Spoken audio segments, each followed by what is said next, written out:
Okay, in terms of conflict management.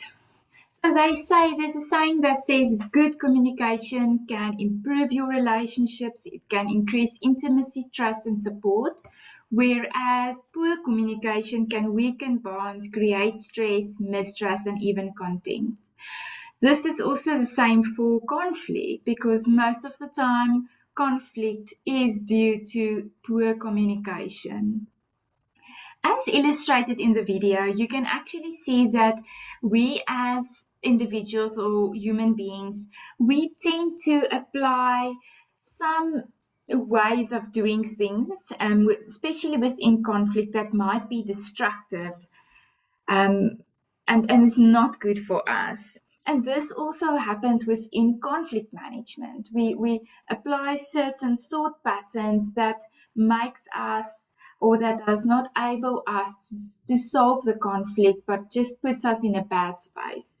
Here are some of the things that we tend to do, and you might tick some of these lists or some of these points. Firstly, it is natural for us, we tend to avoid conflict. The percentage of the population who is very comfortable to address conflict is not a lot. When we experience conflict, we get defensive. We tend to generalize when we are in a conflict situation. So when this person is maybe late once or twice, we tend to say, you always come late. We have a natural tendency to always be right within a conflict situation or to win.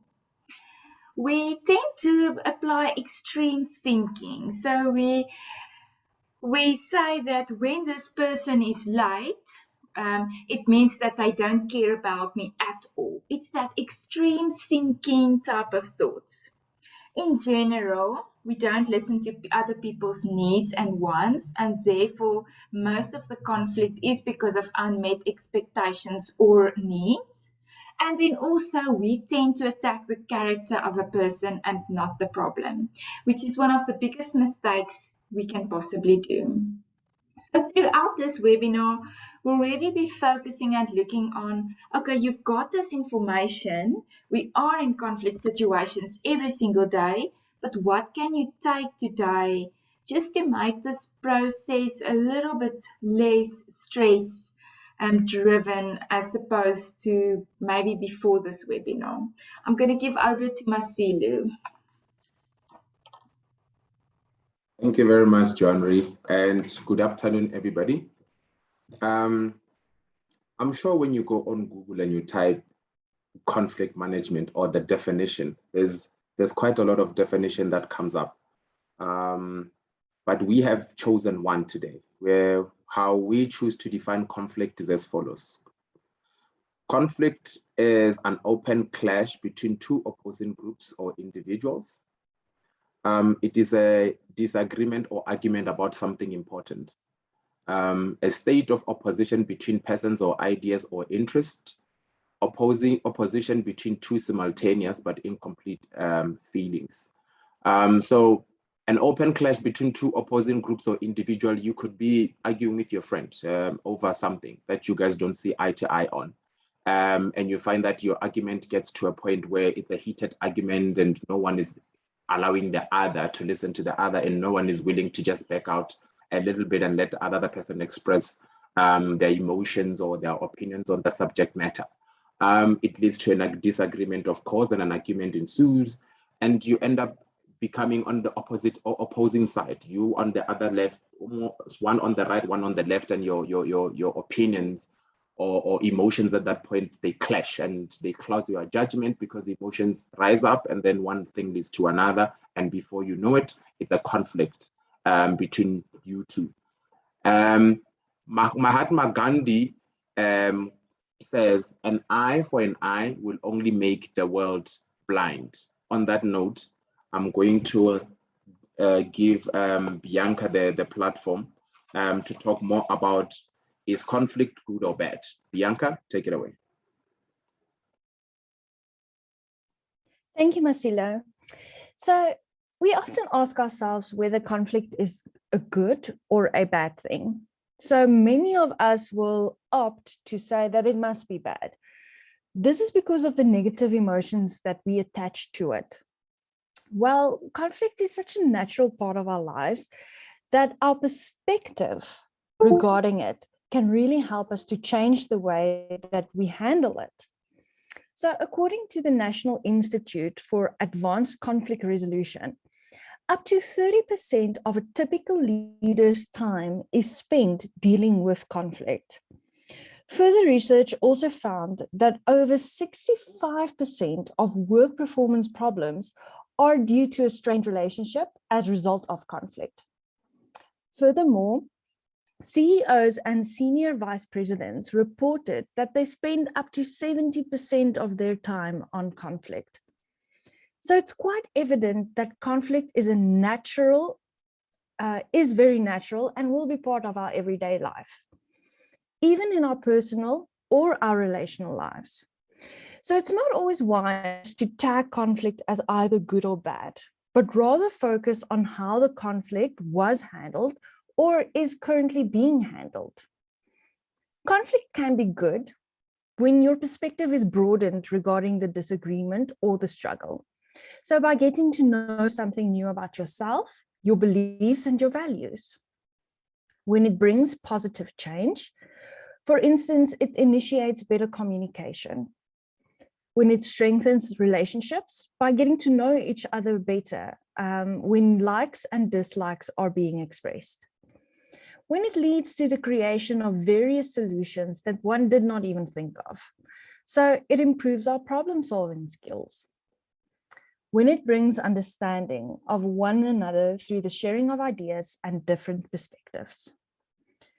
Conflict then now becomes bad when relationships are ruined and there is a long-term division.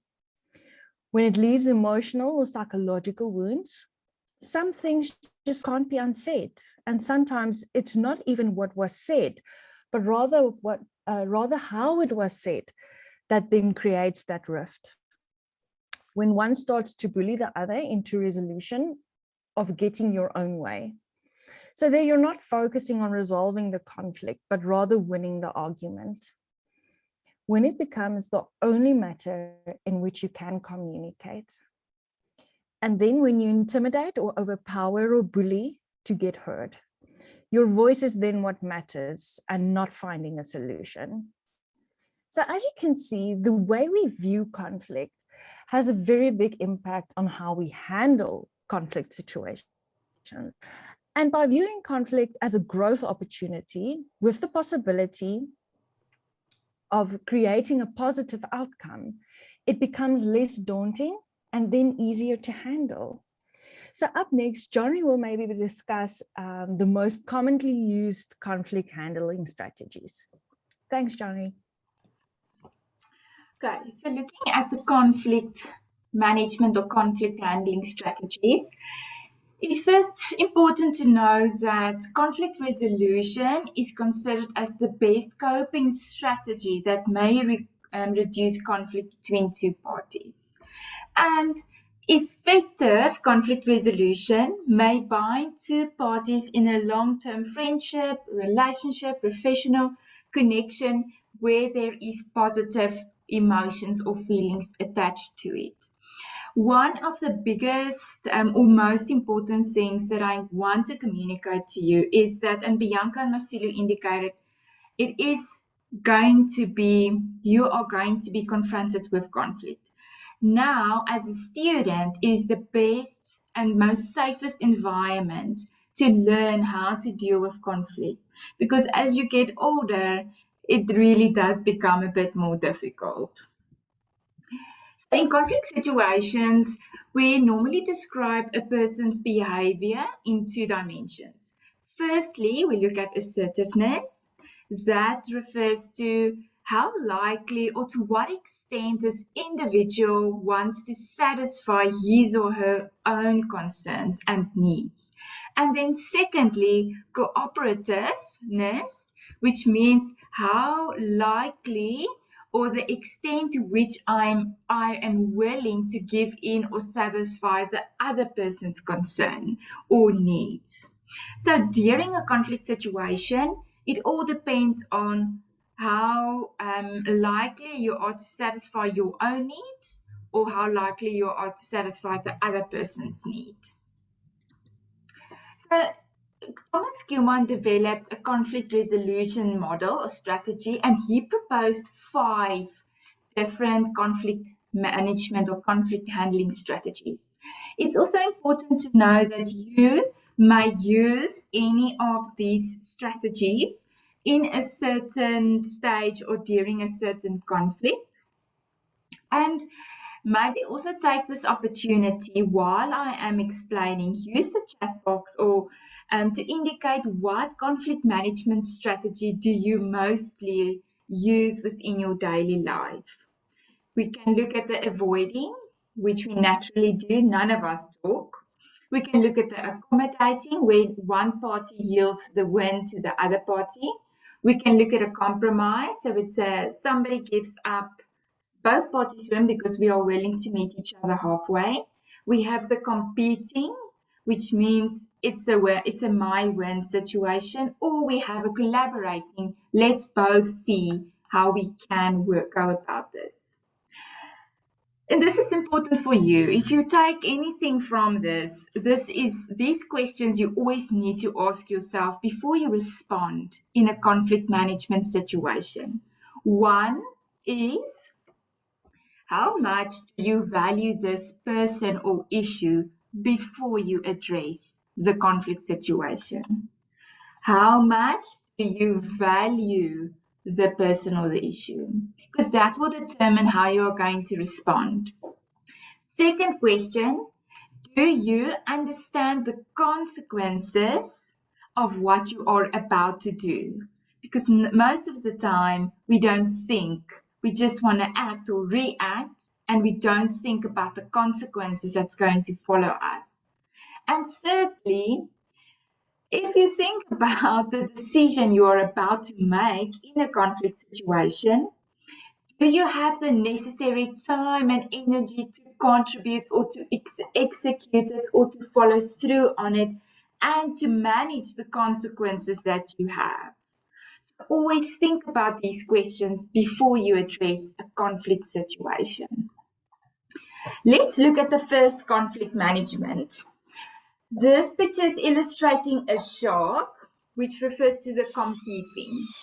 So the typical behaviors of a shark is, or shark handling conflict management is, it is assertive. It's about my needs being met and not the other person's need.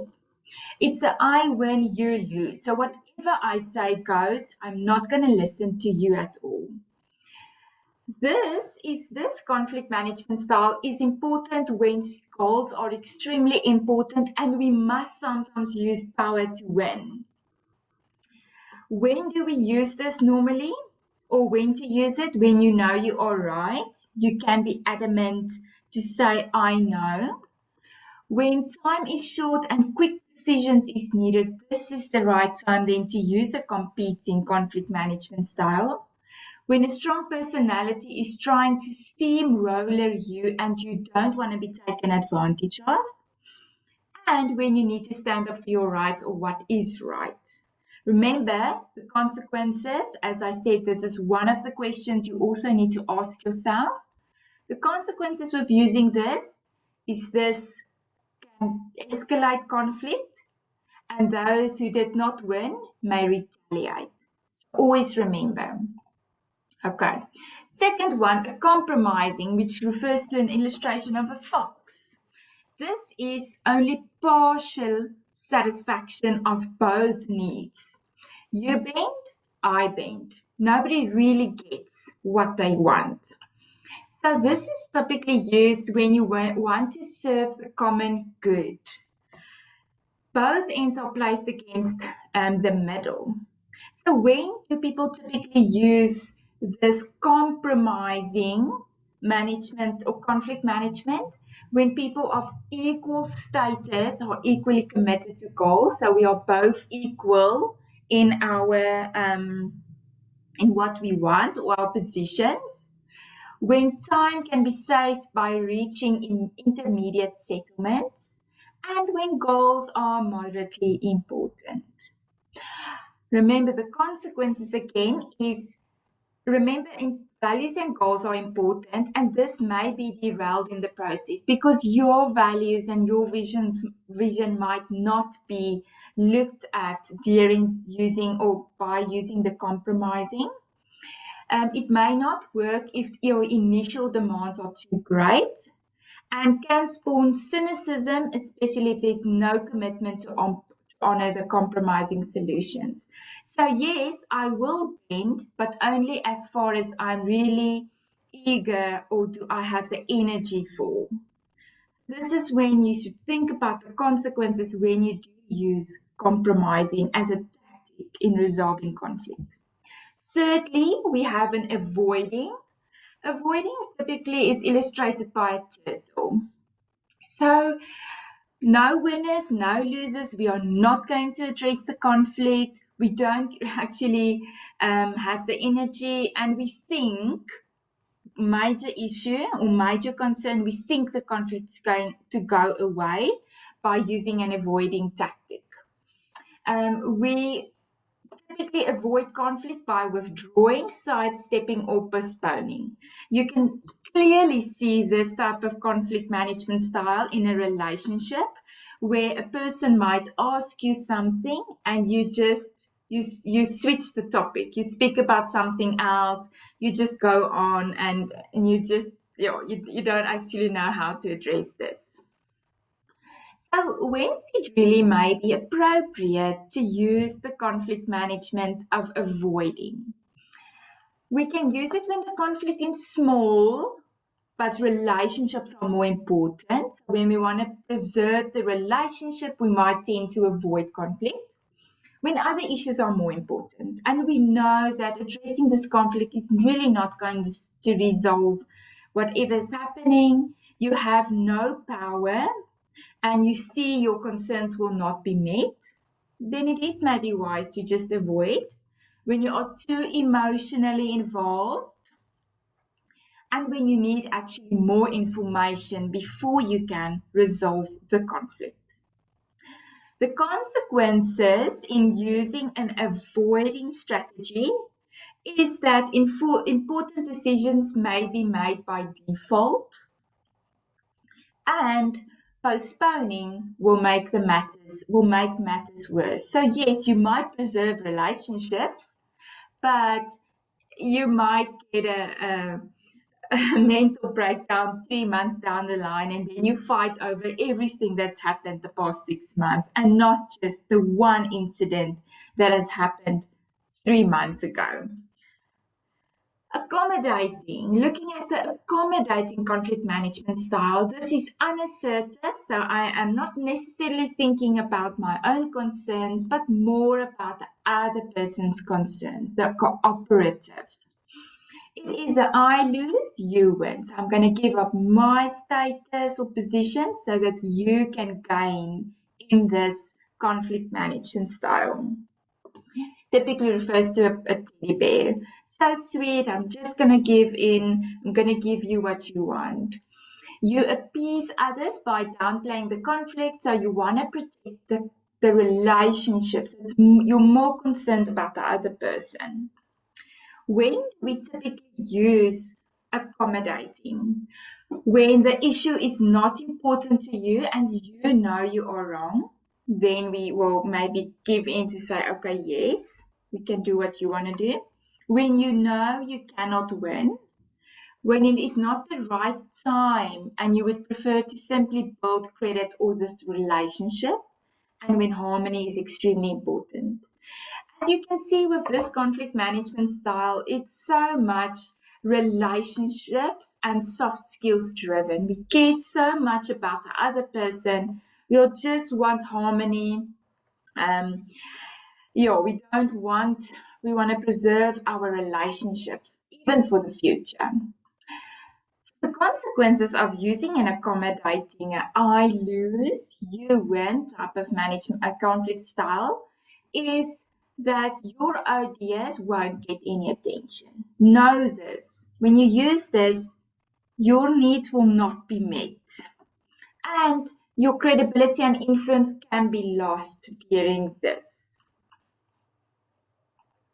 Okay, looking at the last conflict management style, the collaborating conflict management style is typically illustrated by an owl. This is both assertive, my needs, versus cooperative, your needs. Both are completely satisfied. It is a I win, you win type of approach. So the strategic philosophy behind this is the process of working through differences, which will lead to creative solutions that will satisfy both parties. So what I mean by that is we are going to sit together and try and look for strategies and solutions up until we both feel we are equally satisfied. When to use a collaborating approach is when there is a high level of trust, when you don't want to have the full responsibility of the consequences, when you don't want others to have, when you want others to have, ownership of the solutions, when you need to work through animosity and hard feelings, and you want each person to make a contribution, then this is the best strategy to use. However, the flip side of the coin is that this process takes some time and energy, and some people might take advantage of your trust and your openness because they know you might be a collaborating or a collaborative type of person. So, as I said, the basic premise of this conflict management strategies is all of these strategies can be used effectively in certain situations. Okay, all of them, none of them are wrong. They all have a space, but as I said, in order for you to decide what conflict management strategy you are going to use during a conflict, it is important to consider these factors. Number one, how important are your desires, needs, or expectations? Number two, the impact on your others. What is going to be the impact if your desires or the other person's desires are not met, as I spoke about? Also, the consequences of choosing to be more assertive. And then whether a collaborative or cooperative solution exists, that is when you should choose. So as I spoke about, remember those 3 questions I asked you before. How valuable is this? If I can just go again, how valuable is this personal issue to you? Do you understand the consequences of applying a certain strategy? And thirdly, when you think to respond or react or act in a certain way, do you have the necessary time and energy to pull through on your decisions? I'm going to give over to Masilu, who's going to talk a little bit about the wheel of choice in conflict management. And just to say, yes, this recording will be available on YouTube after this webinar. Thank you, Masilu. Thank you, Joanre. I'm going to speak about a wheel of choice. I think all of us can agree that somehow, somewhere in our lives, we have encountered conflicts in our relationships or friendships. And sometimes you find that it is difficult to make a decision on the spot. You often feel like maybe you need some time out to just process your emotions and try to understand the situations a bit better, knowing exactly what is it that you're going, so that you form a step-by-step sort of like process that you will use or employ to overcome the situation. One can always use a decision wheel to assist you in making an effective decision that will produce positive outcomes for all parties. Because remember, during conflict, it's not always about you. It's you and another person, and you always need to focus on both people to be able to process this and understand it exactly what's going on. So let's talk about the wheel of choice. During a conflict situation, right? You have been in an argument or a heated situation. Things were said from both parties, and now you are all faced with a situation and you don't know what to do. The first important thing that you need to remember is you need to apologize for your part. No, John Ray, please go to the next slide. Thank you. The first important thing that you need to do is apologize. Apologizing is both ways. You apologize for your part in playing a part in the conflict, in playing a part in the situation. This is also bringing another person in and creating a warm environment and a warm space for both parties to be able to address the situation properly. Share and take turns. Remember, in this situation, you can't want to overpower the other person by expressing yourself alone. You need to create a safety space. You need to create a safe zone where you are able to share your part, you are able to share your emotions, your frustrations, whatever they are, and the next person is able to do the same. Whatever you do on your part, you need to be able to reciprocate on the other part so that the another person can be able to get a feel of a sense of comfort and a sense of peace and a sense of freedom in a space where they'll be able to express and they express their emotions in a free way and without any prejudice and without any favor of some sort. Work it out together. Remember, both of you created the situation. So you need to be able to come to a level where you are able to work it out together. So that's if, and remember, when working something out together, there's a level of honesty that needs to be maintained from both parties. So I need to be honest enough to say, look, this is what I feel. Another person needs to be honest enough to say, well, this is what I feel. Another person needs to be, it needs to be an exchange of honesty so that the situation is resolved, in an amicable way, and no one is going to go home and they're still frustrated or feel like he or she wasn't given the opportunity or the platform to be able to express how they feel and how that situation has treated them during that moment. Or you can ignore it. Remember, there's also that option. You can ignore everything. You can ignore apologizing. You can ignore taking share and turns. You can ignore working out together. You can just be like, you know what? It is what it is. I'm walking away. But when we are honest, how does ignoring the entire situation make you feel? How does it leave you at the end of the day when you are alone, looking at, sitting in your own space, relaxed? What does it solve? It doesn't solve anything, right? It just leaves the wound exposed as they are. And if anything, you're going to be more conflicted. You're going to feel more sad and you're going to be more in pain because you chose to just embrace the negative instead of the positive. And remember, when expressing yourself and when trying to resolve conflict, you need to use an I message. So if I made a mistake, or I'm the one who started it, or I took it from 0.5 to 10 or 15, I need to be able to say, I am sorry. I did 1, 2, 3, 4, 5. I was responsible for this. You need to own up for your part.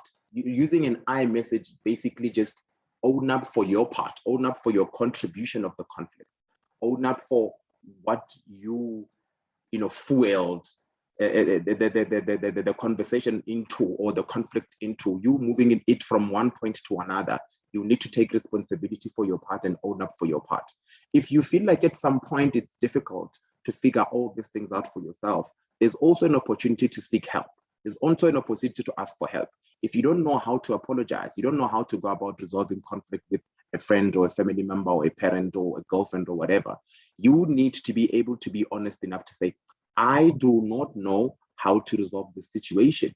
I do not know how to go about trying to fix this. There's nothing wrong in asking for help. There's nothing wrong in seeking advice or understanding as to what is it that you can do in order to handle or treat the situation as maybe as sensitive as the situation is and as carefully as you could be. There's also an opportunity to go to the cool off spot. Remember, at that moment when the conversation has happened or when conflict has happened, emotions are high. People are heated up. It's just sometimes not a good place to be in because everybody's still in their feelings and there's just quite a lot of things going on. It's also advisable to go to a cool off spot. Find a cool off spot. Find a space where you can just relax and listen to your emotions and try to play back the situation as it happened up until your emotions have come down, up until you feel like you are now in a good space to be able to approach the next person and see how you can go about resolving conflict. Say what you want, because it's important to be able to say, this is how I feel, this is what you said that affected me this way. Say everything that you need to say. Don't, when you find yourself in a space where you are resolving conflict, you leave out certain emotions unattended. You leave out certain feelings unexpressed. Express everything as fairly and as possibly as you can. Be as honest and as expressive as you can, so that the another person is able to understand your position. Another person is able to understand exactly where you're coming from, so that the platform and the space and the stage that you both create to resolve conflict treats you fairly, and so that you are able to understand exactly who played what part and who played what part. And even the apologizing and the resolving of the situation becomes amicable, and it becomes peaceful, and it becomes softer. I'm now going to hand over to Bianca, who's going to talk about resolving conflict. Bianca, take it away. Thanks, Masilu. Okay, so just adding to what he just said, I'm going to talk a bit about things to keep in mind for resolving conflict. So this links a lot to the wheel of choice, but where we're coming from is sometimes when we feel overwhelmed, it sometimes feels like such a daunting task to get through a conflict situation. So knowing some of these strategies might help the process of resolving the situation go a bit smoother and help you to reach the desired results. So first off, talk to the person, not about the person. So keep the conversation productive by avoiding insults, raised voices, or mocking tones. Be careful to focus on the problem without placing any blame. If the disagreement becomes personal, you should pause the conversation.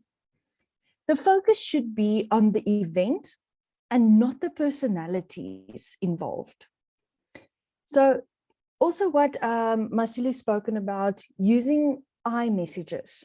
So by beginning your sentence with I, you show that you are taking responsibility for your own emotions rather than placing any blame. When you start the sentence with you, and you use blaming words such as always and never, it often causes the other person to become defensive. For example, listen to the difference between these two sentences. 1, I feel hurt when you don't tell me you are going to be late, versus you never tell me when you are going to be late. The one sounds way more accusatory than the other, which blocks all further productive communication. Another example would be, I feel disrespected when you arrive late, versus you disrespect me when you are always late. So sometimes we don't even notice how we use certain words, and they can become very blaming or accusatory, and then cause that other person to feel defensive, letting them put up a wall, and then all further communication is blocked. So rather listen carefully to the other person's response or their needs. Sometimes issues escalate when perspectives differ. Hence, it becomes important to rather listen without focusing on what you want to reply, and to listen without any interruption. Listen for what is felt as well as what is being said. Focus on conflict resolution and not winning or being right. Recognize that each side might have valid points and that their experiences for the situation might differ. So focus on finding a solution that may help unite the two opposing views. Pick your battles. Some events does not have to result in conflict resolution. To each own, as one might say. Ask yourself if the disagreement really matters to you and let yourself move on if not. Be willing to forgive and move on. There's a saying that goes, not forgiving is like drinking poison and expecting the other person to die. You are the one that is carrying that heavy weight of the conflict. Ask yourself, is this worth it? If not, it might be time to let go. Embrace conflict. It's very natural to have it. Disagreement is a normal part of any relationship. If it becomes clear that you and the other person will not agree, focus on a resolution instead. Try to find a compromise that benefits both individuals. Prioritize the conflict. Focus on the focal areas. When the conversation turns argumentative, insulting, or even aggressive, it is a good idea to take a time out. Have a plan in place to call for a break when needed. Spend some time doing something you find relaxing.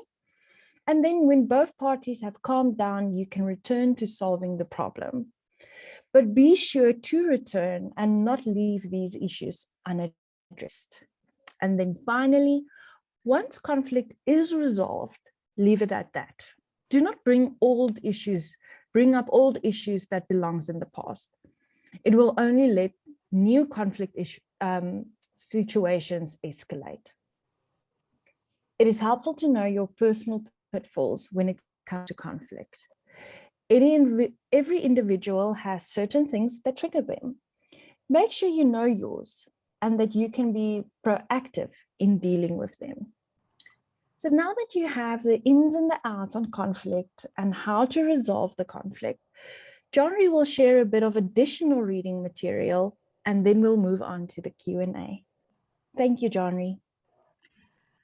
Okay, in terms of just things you can do for yourself, your own personal development, you can read some books, Confronting Without Offending by Deborah Begues, Introduction to Conflict Resolution, Discourses and Dynamics by Sarah Cobb, or there's also some conflict management books you can find on bookboon.com.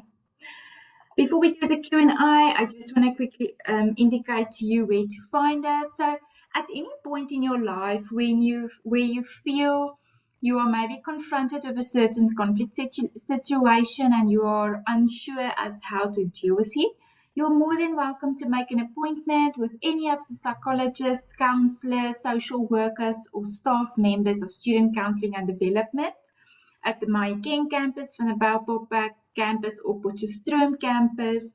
And please also remember that all bookings are made via eFunding, so you can just sign up there.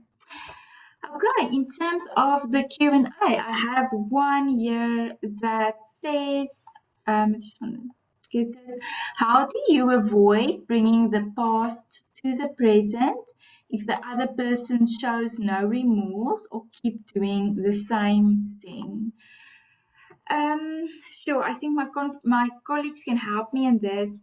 I do believe you should determine the type of relationship the type of describe the relationships. If it is in a romantic situation, it might be a discussion to have to say we cannot move forward if you do not work on this. One might need to ask, do I really have to, or do I need to stay in this relationship, especially if it confronts your values, your most basic values? That's also one thing I can maybe add to say, yes, the person might keep on doing the same thing, but is it really value driven? So it impedes or affects your values, and you just seem to say, you know what, this is imperative to who I am, and if you keep on doing this is really not good for me. You might need to redefine relationship. Sometimes we make a big deal out of nothing, or things that we just find irritating, or and then we tend to put a magnifying glass on those issues. But I think that is to determine, is this really a principle and value-driven thing, or is it maybe something you can let go, you change from your side, your perspective on how you can deal with it. It all just depends on the situation, on what is this person doing. I think that also can determine how you're going to work or go forward. And if I can maybe, before I give over to my colleagues, answer the second one, what should you do as a third party when witnessing conflict? I think that's a very valuable but also a very difficult question to answer. Sure. My own personal opinion is that I do not get involved in other people's business if it does not inflict me as a person or inflict my values. If you had to address a third party when witnessing conflict, I believe it should be done in private, and you are not in front of a group, and you should really then know that this person might, how can I say, you don't necessarily know how they are going to respond. But I think first decide, why do you want to address the third person? What are you going to achieve by addressing?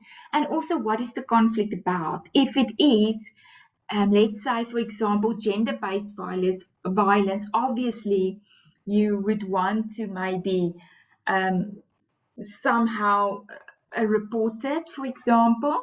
But you should really think clearly, and if you struggle, get a mentor. Ask your mentor to say, I've witnessed this incident, what can I do? MJ asked another question, building up on the last question. What do you do, for example, if the family is separating and you are the third party and it affects you? Also a very valuable question, MJ. I do believe it is also, again, referring to what the conflict or what the situation is about, who are all the people involved. Maybe you can talk to your mentor or a friend that you see is a friend that has good character and that's able to be rational and logical. Maybe colleagues, Marcelo and Bianca, maybe you can possibly help me with some of these replies, but that's, I think, what I would have said from my side. Sometimes it's more important to manage your own emotions than to actually address conflict in a family if you're a third party. And then Nzima, is it fine if you don't give a chance to speak to a person who is overly protective when you address them? And they have words to protect them, and they have a way to make you feel bad when you address the issue or pin things on you. I think it all depends on. Sure, I think it makes it difficult because it depends on the situation. What is the conflict about? What happened? When did it happen? Who was all involved? How do you feel? How did it affect you? Did it affect your daily life? Does it influence literally your whole life? Or is it just maybe something that's not as intense or as difficult? I think it if this person makes you feel so worthless, and you just every time they speak to you, you feel downtrodden on my soul or not valued, then it might be okay for you to not give them a chance to speak. I think it's important to look at the situation. Is withdrawing from the entire conflict advisable whenever the other party turns violent and or defensive every time you are trying to address the issue? Is withdrawing from the entire conflict advisable whenever the other party turns violent and or defensive every time you are trying to address the issue? Derek, that is a very valuable question, but also very difficult. Bianca and Masilu, I don't know if you want to see you've unmuted your mics. Yeah, can I try? Yes. Is withdrawing from the entire conflict advisable whenever the other party turns violent or defensive every time you try to address the issue? Remember, when I was talking about the wheel of choice, I want to go back a bit. I said sometimes you can ask for help if you feel like the situation is not panning out the way that you want to, and cool off spot. I said, remember, when you talk about how you feel and what this situation makes you feel, you're talking about yourself. You're taking responsibility for yourself and your own emotions. You cannot take responsibility for somebody else's emotions because you are not in control of that situation. So you allow yourself to say what you feel. You allow yourself to say the part that contributed to the situation, if there is. You allow yourself to be able to communicate and be expressive of whatever that situation has cost you and all of that, the likes. You cannot take responsibility for what somebody else says. You cannot take responsibility whether somebody else decides to be violent. You cannot take responsibility whether somebody else does not know how to express themselves. Sometimes it's also important to take time out of that situation. If you feel like you and somebody else are constantly at loggerheads when it comes to resolving conflict, and another person becomes either violent or defensive every single time you get into a conversation, you need to also evaluate whether the level of communication that both of you use at that present moment is useful. You need to either read and assess whether the situation is good for you. Is it a healthy situation for you? If the physical conversation does not work out, you maybe want to look at other ways you can communicate your feelings, avoiding the violent part, avoiding addressing the issue with the person head on, and see if that makes a difference. If it doesn't make a difference, you need to be okay with the fact that you said your piece in the best way you could. It is not now your responsibility to, to another person's feelings and another person's violent ways and defensive ways. You said what you said in the most peaceful of ways. You now leave it to another person to say what they say in a peaceful manner. If they are not doing that, then you need to now back off. You need to now, get to a level where you say, you know what, I cannot go over this line, because going further over this line impedes on my virtues as a person, and it somehow violates your principles as a person. You need to now draw a line and say, I can't go over this line because it's no longer useful for me and it's no longer healthy for me. Yeah, that's what I can say about the other one. Can addressing conflict happen virtually? Of course it can happen virtually. If the physical space does not allow, and if the physical space causes more harm than good, and you feel like talking to a person over the phone or talking to a person via video can somehow be more effective, why not? Remember, the most important thing is making sure that you communicate your feelings and emotion to the next person, and that person does the same. And if virtually doesn't work, sometimes it's also not a problem to give someone space. You can give somebody the space that they deserve to, go through, whatever situation that happened or transpired between the two of you. Let them digest their emotions. Let them go through their emotions over and over to feel if there's anything that they need to see, if there's anything that they need to say, if they somehow recognize and acknowledge their part in the whole situation. If they don't, then you sometimes have to draw a line and say, but you know what, I've done my part, and from here onwards it's no longer my responsibility. I need to withdraw. And you can withdraw. It doesn't necessarily mean that every single time conflict has been resolved, we all the time sometimes find each other on the same platform. Sometimes it doesn't really work out the best way you want it to. But the most important thing is that you own up to your part of the situation. You own up and take responsibility for your part and take it from there. Is it advisable to keep things to oneself if people don't understand what is bothering you?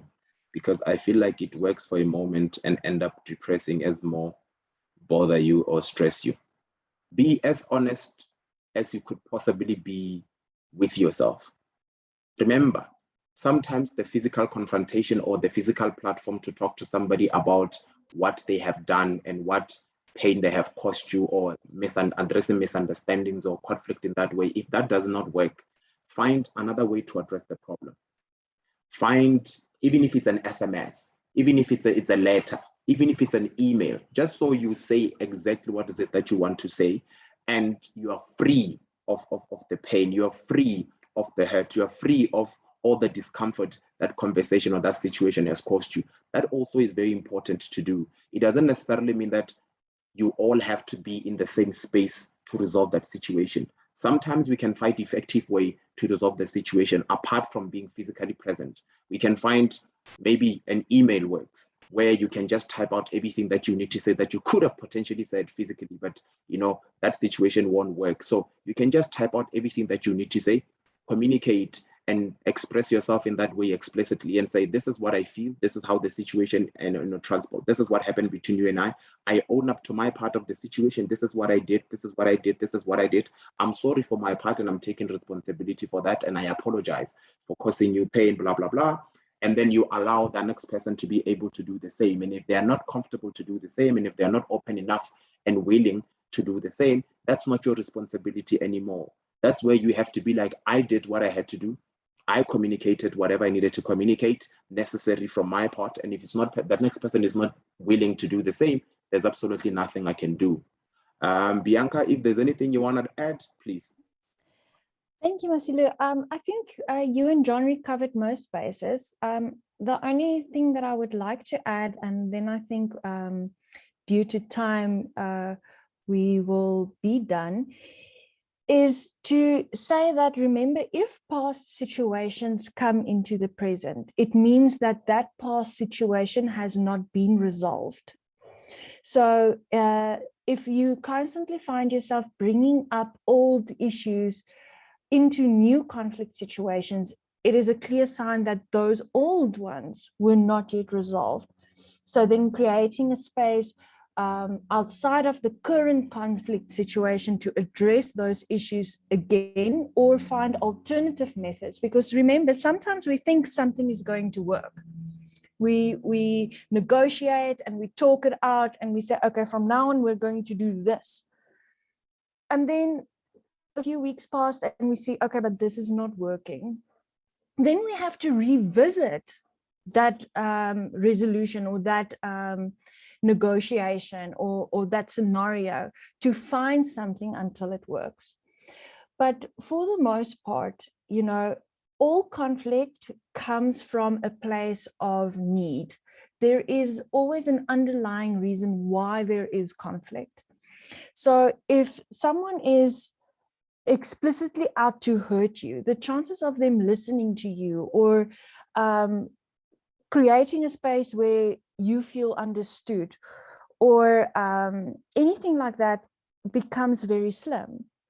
So here, your questions are all so valid. And I think it's like Johnny said, it goes a bit deeper than just, oh, do A, B, and C, and you'll be fine. So I think what would be good is if you find that you are riddled with conflict in your life and you don't know how to manage that, book an appointment with one of your